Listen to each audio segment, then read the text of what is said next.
لیکن ملازموں کے ساتھ بھی حسن اخلاق سے پیش آؤ. یہ ہمارے آقا علیہ الصلوۃ والسلام کی سنت مبارکہ ہے. جو تمہارے ساتھ کام کر رہے ہیں حسن اخلاق سے پیش آؤ. کیوں؟ اور اس کے حلال کمانے کے لیے نکلے ہیں, تم سے بشی کرانے کے لیے نہیں نکلے. کیا تم نے مرنا نہیں ہے؟ آخر اس دنیا سے جانا ہے. جب بندے نے موت کا ذائقہ چکھنا ہے, یاد رکھے جو ظلم کرتا ہے موت بھی اس کے لیے سخت ہو جاتی ہے, اور پھر اس کو مرتے وقت کلمہ بھی نصیب نہیں ہوتا. پھر اس کے لیے قبر میں بھی سوال سزا ہے, روز محشر بھی اس کے لیے سزا ہے.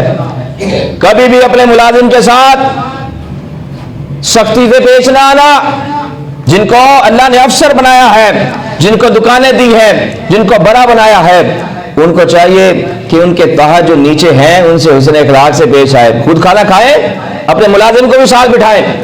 ہمارے آقا پاک علیہ الصلوۃ والسلام غریبوں کے ساتھ بیٹھ کر کھانا تناول فرمایا کرتے تھے. امام حسین رضی اللہ عنہ غریبوں کے ساتھ بیٹھ کر کھانا تناول فرمایا کرتے تھے.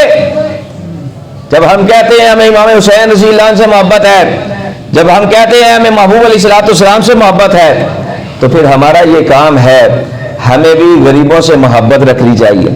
کیوں؟ وہ بھی غریبوں سے محبت کرتے تھے.